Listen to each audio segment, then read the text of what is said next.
You must never trust a man who has sworn to never desire. For history has shown, it is not the vow that protects the soul. It is the silence that hides what follows after it is broken. There was once a priest, revered, disciplined, untouchable. And yet, within walls like these, he committed a sin no confession could erase. Listen carefully. This is not a story meant for comfort. This is a lesson. Today, you will learn of a vow.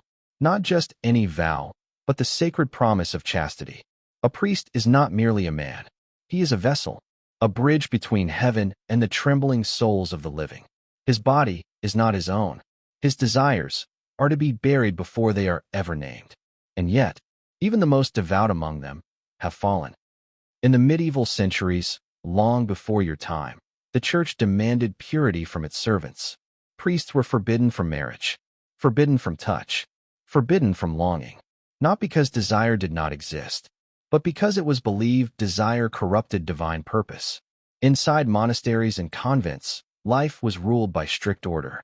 Wake before dawn, pray in silence, eat without pleasure, speak only when necessary. Even thoughts were to be controlled. There were records, quietly kept, of priests who confessed impure dreams.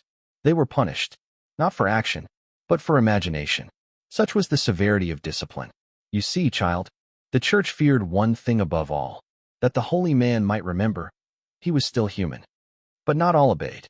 There were whispers after dark, soft footsteps where none should be, glances held for too long. You must understand, temptation does not arrive as sin. It arrives as comfort, as kindness, as understanding. There was one priest, respected, soft-spoken. He listened more than he spoke. The sisters trusted him. The novices admired him. He was known for his gentleness, which made what followed far more dangerous. It began with conversation. A young novice, troubled, uncertain. She sought guidance, and he gave it. At first, it was harmless. Words of reassurance, encouragement, a hand resting too long upon hers. But in this life, child, even a moment of warmth can become a doorway, and once opened, it does not close easily. One rule, above all others, was never to be broken.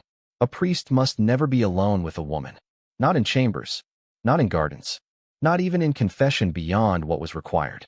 But rules become fragile in silence, and silence is what protected them. They met again and again, always in shadows, always in secrecy. The girl began to change. Her prayers became distracted, her eyes distant.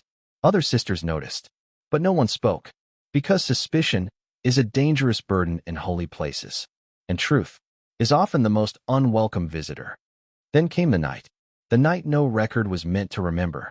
The priest entered where he should not have, not for confession, not for guidance, but for something far more dangerous, human closeness. What happened within that chamber was never written in full. Only fragments survived. A torn page, a whispered accusation, a punishment issued quietly. The novice was removed. No farewell, no explanation, simply gone. And the priest? He remained, for a time, until rumors grew too loud to bury. He was transferred, not condemned, not exposed, just moved, as though distance could erase sin. But child, sin does not disappear. It settles, in walls, in memory, in silence. You must understand this clearly. A vow is not protection. It is a test, and many who take it do not pass. That is why discipline exists. That is why distance is enforced. That is why we do not allow comfort to become attachment. Because once a boundary is crossed, it is rarely crossed only once. Remember this lesson, not with fear, but with awareness. Even in the holiest places, darkness finds a way to breathe. Now, return to silence, and carry this knowledge carefully, for some truths are not meant to be spoken loudly. If you wish to hear more forgotten lessons, remain with us.